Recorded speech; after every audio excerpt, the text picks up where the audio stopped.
तो इसके बारे में क्या कहते हैं कि तांत्रिक लोगों को ठग रहे हैं, उल्लू बना रहे हैं, ये आज के ज़माने में जो चल रहा है, आपको इसके बारे में अगर नॉलेज है तो इसके बारे में बताइए।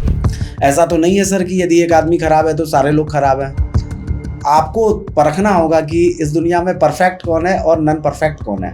तंत्र है सर, इसका गलत इस्तेमाल भी होता है, इसका सही इस्तेमाल भी होता है, पर गलत इस्तेमाल करने वाले के साथ भी गलत होता है सर। आज के ज़माने में अगर ये विद्या जो है, जैसे हम एक ग्रंथ पढ़ते हैं, उसको कंठस्थ करते हैं, तो ऐसी ये विद्या सीखी भी जा सकती है या हमें सिर्फ जो है गुरुओं पे, तांत्रिकों पे निर्भर रहना पड़ेगा? इसके बारे में क्या बात? देखिए सर, ये तो मैं नहीं कहूँगा कि ये सीखी नहीं जा सकती है, पर आपके अंदर कैपेसिटी होनी चाहिए सीखने की। चलो आप एक बात बताइए मुझे कि मैं सपोज ये बहुत गरीब आदमी है और इसने आपको अप्रोच किया कि भाई मेरी ये प्रॉब्लम है और आपको ये तंत्र विद्या करनी है मेरे लिए। गरीब आदमी अफोर्ड नहीं कर सकता, वो सामग्री भी नहीं दे सकता, तो आप उस गरीबी की मदद करोगे? एकदम 100% करूंगा, खुद का लगा के करूंगा। अस्पताल जाओ तो अस्पताल फुल, एयरपोर्ट जाओ एयरपोर्ट फुल, पुलिस स्टेशन जाओ पुलिस स्टेशन फुल, रेस्टोरेंट जाओ रेस्टोरेंट फुल, मंदिर जाओ तो मंदिर नहीं फूल मिलते। इसके बारे में आप क्या कहते हैं? ये कलयुग का असर है। अच्छी चीज़ों, अभी आप ऑर्केस्ट्रा करवा दो, लोगों की भीड़ लग जाएगी, अभी आप कीर्तन करवाओ, कोई सुनने नहीं जाएगा, क्योंकि ये कलयुग का असर है कि लोगों का आस्था ही नहीं है हम अपने धर्म में। अपने धर्म को बदनाम हम लोग खुद कर रहे हैं। तो जब आपको अपने धर्म में आस्था ही नहीं मिलेगा तो मंदिर तो खाली मिलेगा ना सर। नमस्कार नमस्कार नमस्कार नमस्कार। This is Sudesh Berry. बैर नहीं किसी से, लेकिन इंग्लिश में बेरी कहते हैं, हिंदी में बेरी है। वो सुना नहीं आपने जो हमारे गुरु मिलेनियम के गुरु आध्यात्म, लगा तोड़ने वो बेरी से बेर और सामने आ गया एक शेर। लगा तोड़ने वो बेरी से बेर और सामने आ गया एक शेर। सो आज जो है मुझे बहुत एक्साइटमेंट है। मैं इतना एक्साइटेड हूँ कि जो दिखता है, मैं ये समझता हूँ कि वो पूर्ण सत्य नहीं होता और वो पूर्ण ताकतवर भी नहीं होता। जो नहीं दिखता वो रियल पावर होता है। और लोग जो हैं मृग तृष्णा के पीछे, मिथ्या के पीछे भागते रहते। एंड में जो कहते हैं अरे यार ये नहीं करना चाहिए था, पीछे देखते हैं अरे यार हमें हॉस्पिटल में बिल भरते हैं, ये करते हैं वो करते हैं, ये नहीं करना चाहिए था। सो वो चीज़ों को अवॉइड करने के लिए मैं आज एक ऐसे टॉपिक पे बात करूँगा, किसी एक बहुत इलस्ट्रियस गुरु से। मैं तांत्रिक वर्ड यूज़ नहीं करूँगा, मैं अनुष्ठान वर्ड यूज़ नहीं करूँगा। मुझे पता नहीं, मैं इतना बड़ा पंडित भी नहीं हूँ और इतनी कलिष्ठ हिंदी भी नहीं आती मुझे। मैं अनपढ़ आदमी हूँ, छोटा सा एक्टर हूँ और एक्साइटमेंट इसलिए है मुझे ये जानने की कि जो नहीं दिखता उसके बारे में कुछ ऐसी चीज़ों पे रोशनी डालेंगे कि जो आप सुनेंगे तो आप हैरान हो जाएंगे कि ऐसा भी होता है। तो ऐसा भी होता है क्योंकि बहुत सारी चीज़ें ऐसी हैं इस धरती पे कि बहुत सारी मिस्ट्रीज ऐसी हैं कि जो अभी तक इंसान पकड़ ही नहीं पाया। आई थिंक मेरा बेटा मुझे कहता है कि धरती या ओशन या लैंड या पूरे ब्रह्मांड में एक ऐसी लैंड है, ये हमारी धरती एक ऐसा एक पीस है जिस पर ग्रीन वुड है, जो वुड जिसे हम लकड़ी कहते हैं। और किसी भी जगह पे लकड़ी नहीं है। बताओ, इस small, my son is saying this, आजकल इतना लैपटॉप पे इतना वो चीज़ें ओपन हुई एंड ये बोला उसने कि 10% से ज़्यादा हम धरती को समझ ही नहीं पाए। जब हम दिखता है उसको समझ नहीं पाए, जो नहीं दिखता अदृश्य है उसको क्या समझ पाएंगे। सो जो अदृश्य है उसका एजेंट वर्ड तो नहीं यूज़ करूँगा, उसका जो क्या कहते हैं, दूत जो है, ये ईश्वर के दूत होते हैं ना जो, तो मैं इनको पंडितों को ईश्वर के निमित्त से कहता हूँ ना, ये निमित्त होते हैं, ये हमारे बीच में सेतु हैं। तो मैं उस एक सेतु से आज कुछ सवाल पूछने की कोशिश करूँगा। मुझे पता नहीं कि जवाब क्या मिलेगा, बट जवाब will be very exciting, you just see. So this is Shri Gaurav Tiwari, mister Gaurav Tiwari, या आदरणीय गौरव तिवारी, मैं क्या बोलूँ मुझे पता नहीं, बट गुरुवर बोलूँगा तो आई थिंक ये बहुत कंफर्टेबल रहेगा मेरे लिए भी और इनके लिए भी। So here comes mister Gaurav Tiwari, आदरणीय गौरव तिवारी, श्री गौरव तिवारी जी। ही इज़ ये वो सर्जन हैं अदृश्य शक्तियों के, जो हम कहते हैं अरे यार इसका हार्ट रुक गया है तो शायद इसको हार्ट अटैक आया है, तो जल्दी से डॉक्टर बुलाओ और इसके हार्ट का ऑपरेशन करो। हम तो नहीं कर सकते, हम नॉलेज नहीं है। वो गाड़ी खराब हो गई है, उसको गाड़ी को खोल के गाड़ी का ऑपरेशन करो, वो ऑटोमोबाइल इंजीनियर करता है, ये हार्ट का डॉक्टर करता है, इसे सर्जन कहते हैं। वो एरोप्लेन को खोल के एरोप्लेन को ठीक करो, उसे वो एरोनॉटिकल इंजीनियर करता है। तो ये इंजीनियर्स होते हैं। तो ये इंजीनियर जो हमारे जो सामने बैठे हैं आज, ये एक तरह के ऐसे इंजीनियर हैं जो ब्रह्मांड के जो है पूरा ब्यौरा उसको देख सकते हैं जिन आँखों से वो हम नहीं देख सकते, जिस ब्रेन से। This is power, this is ब्रह्मांड, ये पूरा ब्रह्मांड है, ये पूरा यहाँ से पूरा जो है हम इस पे पूरे ब्रह्मांड को हम कंट्रोल कर सकते हैं, अपने आप को कंट्रोल कर सकते हैं। दो चीज़ें हैं, दिस एंड आत्मा, जिसको लोग वैल्यू नहीं करते, जो दिखती नहीं है, जिसका कोई शेप नहीं है, जिसका कोई धर्म नहीं है, आत्मा जिसे कहते हैं, किसी ने नहीं देखी है। Let us begin. गुरुजी कोटि कोटि नमस्कार आपको। सबसे पहले बहुत बहुत आभारी हूँ कि आपके साथ आज मुझे कोलैप्स करने का मौका मिल रहा है, और बहुत बहुत धन्यवाद सर आपका। Thank you very much. आप जानते हैं कि मैं इस देश का एक एक्टर हूँ, मेरा नाम सुदेश बैरी है। जी, आपको कौन नहीं जानता है? इस भारत की भूमि में ऐसा कौन व्यक्ति है जो आपको नहीं जानता है?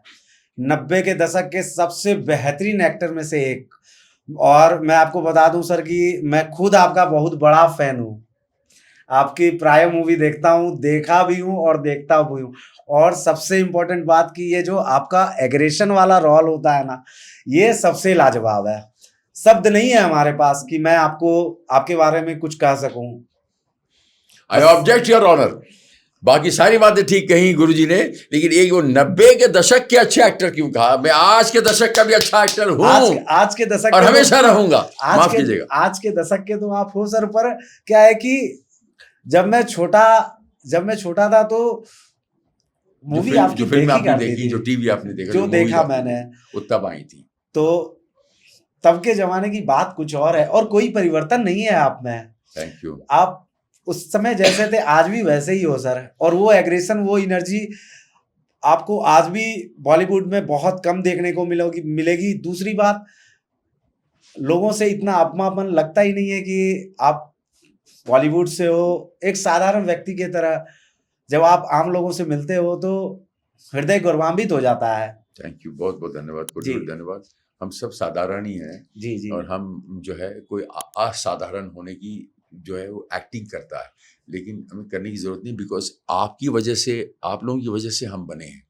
अगर आप सामने श्रोता नहीं होते, ऑडियंस नहीं होते, प्यार नहीं मिलता, इतनी ऊर्जा नहीं मिलती इतनी एनकरेजमेंट नहीं मिलती, तो हम कोई नहीं बन पाता। 140 करोड़ में 40 एक्टर हैं, तो इसका परसेंटेज बताइए। 40 एक्टर हैं, 400 एक्टर हैं, 4 लाख एक्टर हैं, 140 करोड़ कहाँ और 4 लाख कहाँ? तो इसका कोई परसेंट, इसका मतलब हम ब्लेस्ड हैं। अगर हम ब्लेस्ड हैं तो इसकी हमको इज्जत करनी चाहिए, और आपकी वजह से हम हैं, हमारी कोई बिसात नहीं है। आप हैं तो हम हैं। आपका ये विचार है, ये विचार बहुत सराहनीय है, पर हकीकत को हम लोग टाल नहीं सकते हैं ना सर। कल भी आपके फैन थे, आज भी आपके फैन हैं और आगे भी रहेंगे। कोटि कोटि धन्यवाद आपका जी। हाँ, सो सवाल नंबर 1 ये बताइए गुरुजी की आप बहुत सारी विद्याओं से जुड़े हुए हैं, और उसमें से एक तांत्रिक विद्या भी है। अगर मैं कहीं गलत हूँ तो प्लीज़ मुझे माफ़ कीजिएगा, क्योंकि मैं इतना नॉलेज नहीं रखता हूँ। मैं सिंपल से सवाल पूछूंगा, सिंपल तरीके से, बाकी आप अपने हिसाब से ऑडियंस को एजुकेट कीजिए। चूँकि आप बहुत सारी विद्याओं में से एक तांत्रिक विद्या भी है, उसमें से आप जुड़े हैं, तो थोड़ा सा पब्लिक को प्रॉपर तरीके से जो भी आपको फील होता है ऐसी रोशनी डालिए कि ऑडियंस को और थोड़ा इसके बारे में एजुकेशन और ऑडियंस एजुकेट हों, और इनकी एजुकेशन बढ़े, इनका क्या सामान्य ज्ञान, जनरल नॉलेज बढ़े, और वो आगे चल के वो नॉलेज जो है हमारे समाज को आगे बढ़ाने में हेल्प मिले, प्लीज। ऐसा है सर कि तंत्र को लेकर के हमारे समाज में बहुत सारा मिथ्या है, बहुत सारी चीजें हैं जो कि व्यक्ति को लगता है कि ये तंत्र जो है, तंत्र सुनने के बाद बहुत सारे लोगों के मन में निगेटिविटी आती है। बहुत सारे लोग सोचते हैं भाई ये तंत्र का काम करता है, तंत्र से रिलेटेड है, इससे दूर रहना चाहिए, इसके साथ बैठना नहीं चाहिए, इसके साथ उठना नहीं चाहिए। पर ये सारी चीजें मिथ्या है। ये सारी चीजों को मैं पूरी तरीके से नकारता हूँ। तंत्र को यदि देखा जाए तो तंत्र एक ऐसा माध्यम है कि आप दैवीय एनर्जी को कनेक्ट कर सकते हैं तंत्र के माध्यम से। तंत्र कभी किसी का नुकसान नहीं करता है सर। और तंत्र को लोग समझते हैं कि ये तांत्रिक है, निगेटिविटी होगा, काला जादू करते होंगे। ये काला जादू और ये तंत्र, ये दोनों अलग अलग चीज है। इसको मैं ऐसे समझाता हूँ जैसे कि मैं माँ तारा का उपासक हूँ। पिछले 12 वर्ष की उम्र से माँ का दीक्षा लिया, तब से तंत्र सीख रहा हूँ। 11-12 वर्षों से मैं प्रैक्टिस कर रहा हूँ। पर मेरे गुरुजी के द्वारा दिया गया जो भी ज्ञान था, उस ज्ञान में एक चीज मैंने सीखा कि तंत्र में काला जादू नाम का कोई चीज ही नहीं है। सारी चीजें मंत्रों का खेल है। माँ को मनाना है तो मंत्रों से। तंत्र में 6 क्रियाएं होती हैं: मारन, उच्चाटन, वशीकरण, सम्मोहन, स्तंभन और विद्वेषण। ये 6 क्रियाएं मिलकर तंत्र बनती हैं। अब इसका इस्तेमाल आप किस तरीके से करते हो, यदि आप इसका इस्तेमाल गलत करते हो तो उसका नेगेटिव प्रभाव आप पर खुद पड़ेगा। और यदि इसका इस्तेमाल आप परफेक्ट करते हो तो किसी भी प्रकार की कोई समस्या नहीं आएगी। और सर सबसे बड़ी बात,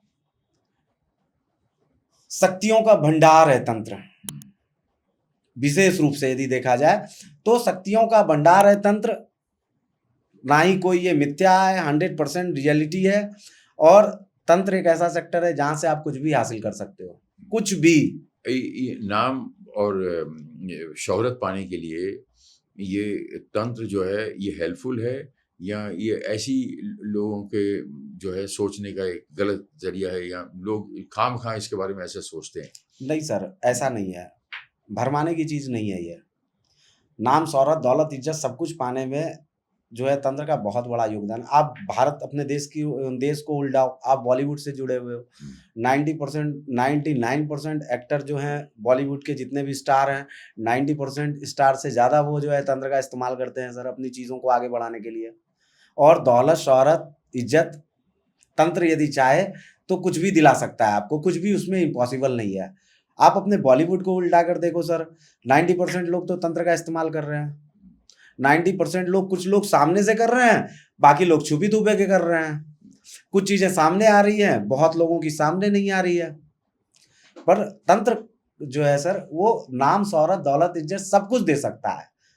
ये क्या है? दैवीय शक्ति से एक कनेक्शन है। जब आप दैवीय शक्ति से कनेक्शन बनाते हैं, माँ की आराधना करते हैं, माँ को अपनी तकलीफों को कहते हैं, तो ऐसा हो ही नहीं सकता है कोई बच्चा माँ के पास जाए और माँ को कहे कि माँ मुझे भूख लगी है, मुझे खाना चाहिए, और उसके खाने का इंतजाम ना हो।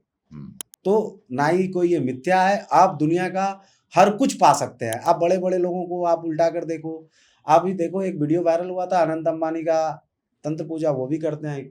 क्या कमी है उनको? दौलत, शौहरत, इज्जत तो भी करते हैं। क्योंकि ये जो है ना, तंत्र इन चीजों को बरकरार रखने में बहुत बड़ा रोल निभाता है सर। अच्छा, चलो ठीक है, आपकी बात मान लेते हैं कि पैसा नहीं है तो तंत्र विद्या हेल्प करेगी, शोहरत नहीं है तो तंत्र विद्या हेल्प करेगी, अगर आदमी के पास बहुत पैसा है तो तंत्र विद्या हेल्प करेगी कि वो नीचे ना जाए। ठीक है, मैं कुछ टाइम के लिए मान लेता हूँ। पूरी तरह हो सकता है कि मैं पूरी तरह इस आपसे सहमत नहीं हूँ, हो सकता है। हाँ, आप जो बोल रहे हैं यूर राइट। ये बताइए गुरुजी कि अभी आपने कहा कि ये एक चीज़ है, ये तंत्र विद्या है, ये इसका कोई मोल नहीं है, अनमोल है। ठीक है। तो फिर बहुत सारे तांत्रिक या बहुत सारे पंडित इसका पैसा क्यों लेते हैं कि भाई हम ये आपका काम करके देंगे? ठीक है, उनको पेट लगा हुआ है, उनको परिवार है, ये बात मैं मानता हूँ। लेकिन रहीमन इतना दीजो जामे कुटुंब समाए, परिवार भी भूखा ना रहे और साध भी भूखा ना जाए। ये तो एक बात हो गई। दूसरा फलसफा ये कि आप आज के तांत्रिक या आज के पंडित आपको सेवा देने के लिए जब कहते हैं पैसा इन्वॉल्व हो गया किसी भी पूजा में, तो वो धूमिल हो जाता है, इम्प्योर हो जाता है। तो इसके बारे में क्या कहते हैं कि तांत्रिक लोगों को ठग रहे हैं, उल्लू बना रहे हैं, ये आज के ज़माने में जो चल रहा है, आपको इसके बारे में अगर नॉलेज है तो इसके बारे में बताइए कि इसको पैसे से क्यों तोला जाता है? सर एक चीज़ बताता हूँ, इस पे ज़्यादा टिप्पणी तो नहीं, पर दो तीन चीज़ें मैं क्लियर करना चाहूँगा। हाँ। कि सबसे पहली बात कि आज के डेट में आप देखो तो एक गिलास पानी भी आपको कोई फ्री में नहीं देने वाला है, ये बात आप मानते हो। और अनुष्ठान जो है तंत्र में सबसे पहले आपको ये पता होना चाहिए तंत्र क्या है।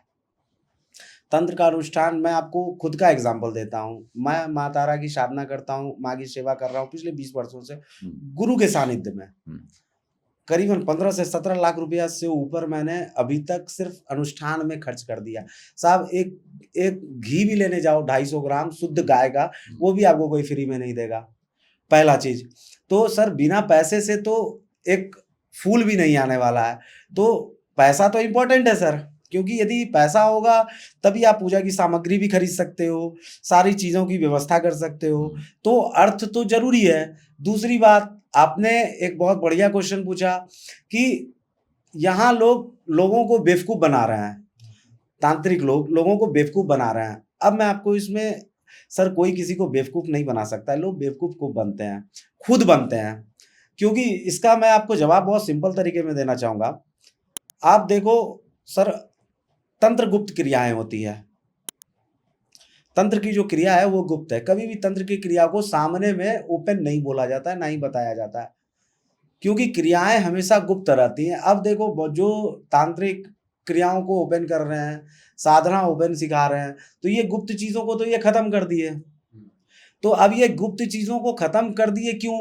व्यूअर्स चाहिए, लोगों से ठगना है। तो जब आपको नॉलेज ही नहीं है, जब आप चीजों को, आपको ये पता ही नहीं है किस चीजों को गुप्त रखना है और किस चीजों को सामने में खोलना है, तो जब आपको यही चीज पता नहीं है तो आप इसका उपाय कहाँ से करोगे?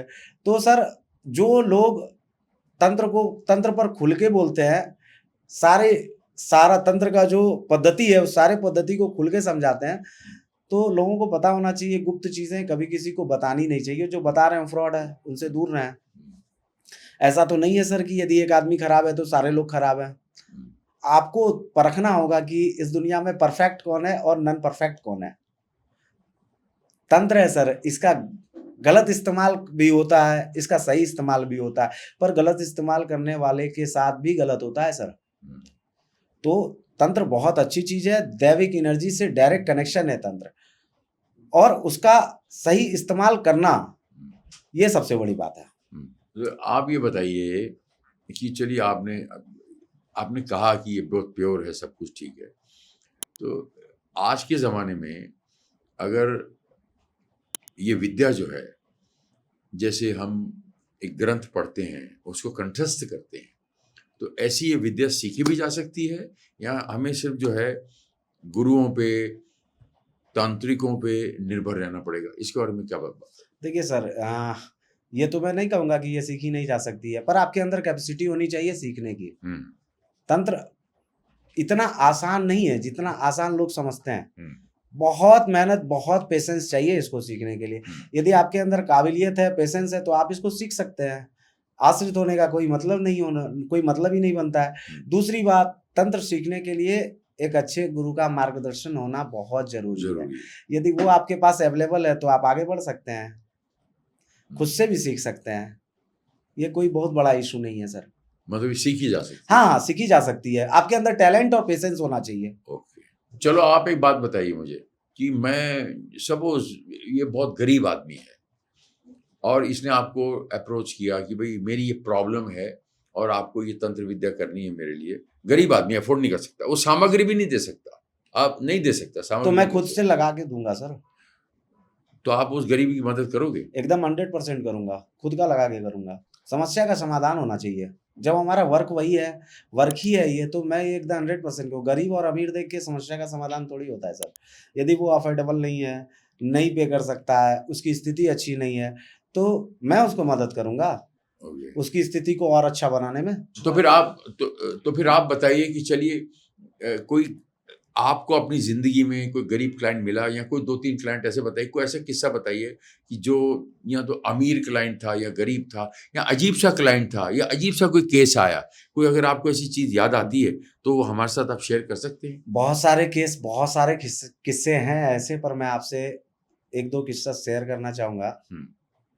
एक हमारे दिल्ली का एक हमारे दिल्ली साउथ दिल्ली का ही एक किस्सा है। हुँ।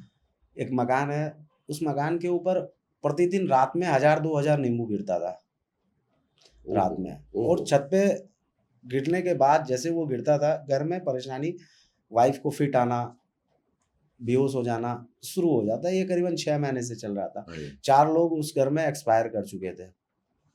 तो हमारे ये क्लाइंट हैं, उन्होंने प्रिस्क्राइब किया कि आप एक बार उनसे दिखवा कर देखो। मैं आया, वही वही चीज़ शुरू हो गया। 11 दिन का अनुष्ठान चला था उनका, जिससे आप देखो कि उसके घर में 4 मृत्यु हो चुकी थी। ओहो! 4 लोगों की डेथ हो चुकी थी, वो नींबू के कारण। बाद में पता चला कि एक मौलवी ने उसके घर पर इतना खतरनाक करा रखा है कि नींबू की बारिश होती थी रात्रि में। ओहोहो! एक घटना मैं आपको भागलपुर का बताता हूँ। एक पहचान की ही है, हमारे कंसल्ट की है, हमारे एक मित्र हैं, उन्हीं की माताजी है। करीबन 28 दिनों तक वो सोई नहीं थी। ओहो! ऐसा क्रिया कर दिया गया था कि उनको नींद ही नहीं आता था। बाप रे! जब वो डॉक्टर के पास गई, तो डॉक्टर, जो भागलपुर में बहुत फेमस डॉक्टर हैं, पागल के अरुण कुमार, हुँ। उन्होंने उस लेडीज़ को मेंटल घोषित कर दिया था। माँ की कृपा थी, केस जब अपने पास आया, जब मैंने उनको देखा, मैंने उनको बोला कि इसका एक ही उपाय है, तारापीठ जाना पड़ेगा। 20 दिन से यदि कोई व्यक्ति सोए नहीं, तो आप सोच सकते हो ओहो! 24/7 उसकी क्या स्थिति होगी। बाप रे बाप! फिर यहाँ से हम लोग बिहार से तारापीठ जाने में इतना दिक्कत हुआ, इतना प्रॉब्लम क्रिएट हुआ रास्ते में ओहो! कि मैं आपको बता नहीं सकता। जाने के बाद भी वहाँ इतना ज़्यादा तमाशा करने लगी कि सारे लोग देख रहे हैं। अब जो है ये तमाशा बढ़ता चला गया, मंदिर में भी तमाशा होने लगा। शाम हुई, शनिवार का दिन था, बैठे हम लोग शमशान पूजा करने के बाद, फिर महाविद्या का अनुष्ठान चला। उस दिन के बाद जो वो रात में जाके सोई, अगले दिन 11 बजे उठी। बाप 3 रे बजे बाप! सुबह जो सोई, वो 11-12 बजे उठी। उसके बाद उनको फिर बिहार लेके आया गया। आज तक फिर दोबारा कोई प्रॉब्लम नहीं है। वाह, वाह, वाह! वाह, वाह! क्लाइंट हमारे ऑल ओवर इंडिया भी हैं, आउट ऑफ इंडिया भी हैं। वाह, वाह, वाह! वाह, वाह, वाह! हाँ, नानक दुखिया सब संसार, ये तो मैं समझता हूँ कि इतना दुःख है दुनिया के अंदर। अस्पताल जाओ तो अस्पताल फुल, जी, जी। एयरपोर्ट जाओ एयरपोर्ट फुल, पुलिस स्टेशन जाओ police police station station full, full. Restaurant जाओ रेस्टोरेंट फुल, फुल। मंदिर जाओ तो मंदिर नहीं फूल मिलते। इसके बारे में आप क्या कहते हैं? ये तो कलयुग का असर है। हुँ। इसके विषय में ज़्यादा कुछ नहीं बोलूँगा, बस 2-3 शब्दों में अपनी बात को ख़त्म करूँगा कि ये कलयुग का असर है। अच्छी चीज़ों, अभी आप ऑर्केस्ट्रा करवा दो, लोगों की भीड़ लग जाएगी, अभी आप कीर्तन करवाओ, कोई सुनने नहीं जाएगा, हाँ, वाह, वाह! क्योंकि ये कलयुग का असर है। पर आप अपने धर्म से पीछे नहीं जा सकते हो ना, नहीं जा जो आपका धर्म कहता है वो तो आपको करना पड़ेगा। सकता नहीं। दूसरी बात, हमारा शास्त्र जो भी बोलता है वो परफेक्ट है, हाँ, उसमें कोई तरह का डाउट नहीं है। तीसरी बात, क्योंकि वो तथ्यों पे है, हाँ, क्योंकि वो तथ्यों पर तथ्यों है, पे है। कॉस्मिक एनर्जी है। कॉस्मिक एनर्जी है। तो सबसे बड़ी बात है क्या कि आज के डेट में, कलयुग में, लोगों का विचार इतना गंदा हो चुका है। आप देखो कलयुग में जो नई चीज आपने कभी सुनी होगी, वो आप आज देख रहे हो। हाँ, तो यहाँ तो लोगों का विचार ही धर्म से उठ गया है। तो ऊपर से मंदिर, सोशल मीडिया आ गया। सोशल मीडिया आ गया। तो आप बताओ, जब धर्म के प्रति लोगों का आस्था ही नहीं है, और सबसे ज्यादा प्रॉब्लम हमारे सनातन धर्म में होता है कि लोगों का आस्था ही नहीं है हम अपने धर्म में।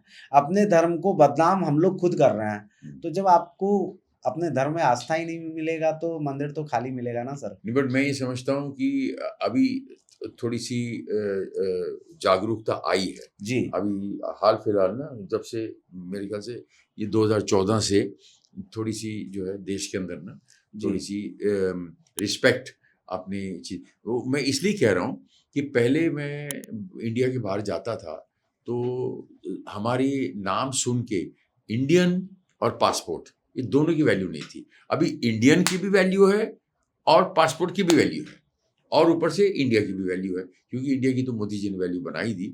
लेकिन मैं ये समझता हूँ, जो मैं फ़ील कर रहा हूँ कि अभी जो हमारे जो पूजाएँ होती हैं, जो ट्रेडिशंस होते हैं, जो हमारी झांकियाँ निकलती हैं, जो सब चीज़ें, वो पहले से ज़्यादा होती।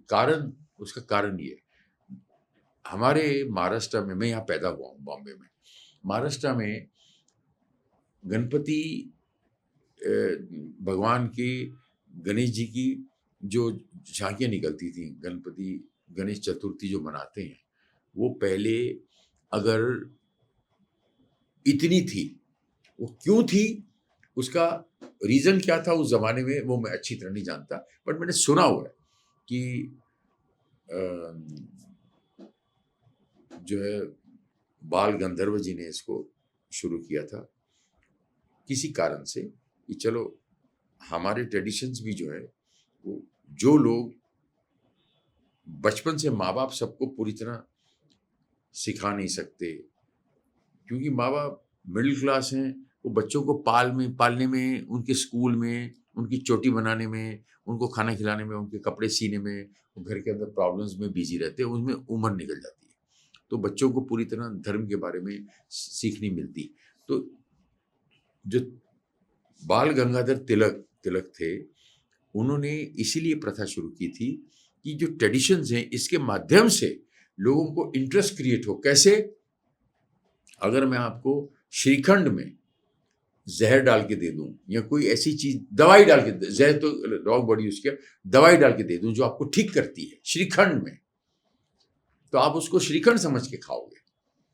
उसके अंदर मैंने दवाई डाली है, वो दवाई आपको ठीक कर रही है, नहीं आप कैसे खाओगे? श्रीखंड। तो इसमें लोग क्या करते हैं, गणपति बाप्पा मोरया, गणपति बाप्पा मोरया, पुढच्या वर्षी लवकर या, पुढच्या वर्षी लवकर या, तो डांस करते हैं, जश्न मनाते हैं। उसके अंदर क्या होता है, इसी बहाने क्या करते हैं आप, ईश्वर का नाम लेते हैं 24 घंटे। तो वो ऐसे यहां से इतना हो गया, बढ़ते बढ़ते बढ़ते बढ़ते बढ़ते ऑल इंडिया लेवल पे वो होना शुरू हो गया। पहले से महाराष्ट्र में था, मैंने देखा गणेश जी की झांकियां निकलती थी, अब दिल्ली, इधर उधर, बिहार में, ऐसा ऐसा सब जगह निकलना शुरू हो गई। ये तो एक मिसाल दे रहा हूं। ऐसे ही अगर हम ये समझते हैं कि एक बच्चा एक सनातन धर्म में जो पैदा हुआ है, वो बच्चे को पूरी धर्म की नॉलेज नहीं है, तो कोई बात नहीं। अगर वो ट्रेडिशंस भी, माता रानी के नवरात्रे पालता है, उसमें डांस करता है, माता का नाम लेता है, डायरेक्ट इनडायरेक्टली वो पुण्य कमा रहा है, माँ का नाम ले रहा है। इसलिए वो राम कहते हैं, शून्य मरे अपजा मरे अनहद हु मरी जाए, राम स्नेही ना मरे कहें कबीर समुझाए। कि शून्य भी मर जाएगा, शून्य मरे अपजा मरे अनहद हु मरी जाए, ब्रह्मांड के ब्रह्मांड खाली हो जाएंगे, लेकिन जिसने राम का नाम ले लिया, वो कभी मिट नहीं सकता, वो कभी खत्म नहीं हो सकता। तो मैं ये समझता हूं कि अभी हाल फिलहाल 2014 के बाद एक ऐसी जागरूकता, ऐसी चेतना आई है कि लोग जो है वो बाहर ट्रेडिशन के माध्यम से अपने अंदर झांकने लगे हैं, और ये इवैल्यूएट करने लगे हैं कि हम कौन हैं। हम सब एक ही हैं, हम सब एक हैं। मुझे ऐसा, अगर कोई मुझे पूछे as an actor, as Sudesh Berry, हमको एक ही बात बोलनी चाहिए, हम सब एक हैं, हिंदुस्तानी हैं। अगर हम बोले नहीं मैं हिंदू हूं, तो ये है, तो एक्स है, तो वाई है, तो जेड है, वो नहीं। जैसे रशिया में जाओ तो एक ही बात बोलते हैं, हम सब रशियन हैं।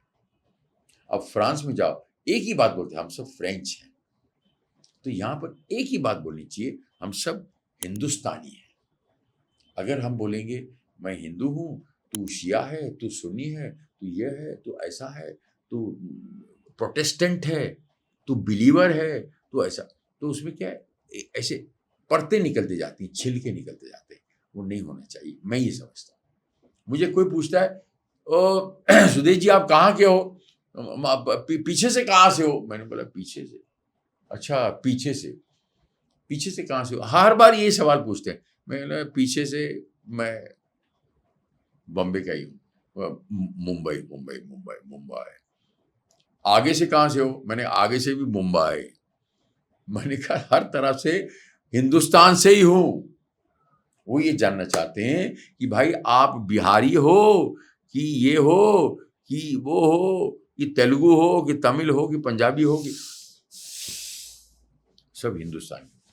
मैं रशिया में जाके देख चुका हूँ, इसलिए कह रहा हूँ। रशिया में ईस्ट से वेस्ट 11 घंटे की एरोप्लेन, 11 घंटे के एरोप्लेन की फ्लाइट का रशिया इतना बड़ा है कि उसमें 2 इंडिया आ जाए, हो सकता है, मुझे पता 7 नहीं। टाइम जोन है। अब बताइए, 7 टाइम जोन, उसके अंदर भी आप वहां का टेबल पे खाना देखोगे ना, किसी परिवार का टेबल पे जो सलाद रखा हुआ, वही खाना आपको वहां जापान के पास टेबल पे मिलेगा। टेबल सोने का होगा अमीर आदमी का, लेकिन खाना वही होगा, समझिए। थाली सोने की होगी लेकिन खाना वही मिलेगा जो मिडिल क्लास फैमिली का है, जो अमीर का, वही सेम सैलड, वाइन बॉटल पड़ी होगी। हो सकता है वाइन की बॉटल इस आदमी ने 5,000 की ली होगी, 2,000 की ली होगी, उसने 50,000 की ली होगी, ये हो सकता है, ये हो सकता है, लेकिन चीजें वही पड़ी हैं। ये मैं हैरान हो गया, और मैंने ये नोट की बात। तो हमारे यहाँ टेबल पे जो खाना 100 मील के बाद भाषाएं चेंज हो गई, 100 मील के बाद खाना भी चेंज हो गया, इतनी डाइवर्सिटी है उसके अंदर। हर आदमी जब एक ही बात बोले बाहर जाके, हु आर यू? इंडियन, हिंदुस्तानी। From India, where? From India, हिंदुस्तानी। फ्रॉम इंडिया, नो, बिहार, हिंदुस्तानी। तो ठीक है, बिहार तो ये तो हमने काट काट के स्टेट बनाए ना, ये बिहार और ये झारखंड और ये और ये और ये ऐसा ऐसा करके। सो मैं ये समझता हूँ कि हमारे धर्म का एक हिस्सा है। आप जो पूजा करते हो, अनुष्ठान करते हो, देवी देवताओं के नाम लेते हो ना, धर्म का एक हिस्सा है। सो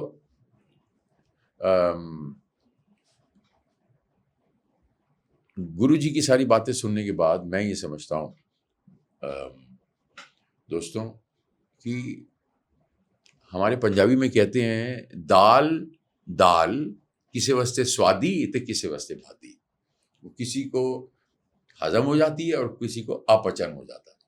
तो इसीलिए हर चीज़ में अच्छी बुरी चीज़ें होती हैं, वो सोशल मीडिया हो या कोई भी चीज़, हर जगह आपको अच्छे बुरे लोग मिलेंगे, लेकिन अच्छाई उसकी उजागर करो, अच्छाई देखो, सबका भला करो, सबकी तारीफ करो, और फिर देखो। और 24 घंटे जो है हमारे पंजाबी में कहते हैं, कीर्त कर वंड शक नाम जप। और यही जो है गुरु जी ने आज बोलने की कोशिश की, जो मैं इनकी बातों से जो उसका जो तथ्य निकाल रहा हूँ, जो उसका रस निकालता हूँ, कि तंत्र विद्या जो है वो बुरी नहीं है, उसको देखने का नजरिया बुरा हो सकता है। तंत्र विद्या बुरी नहीं है,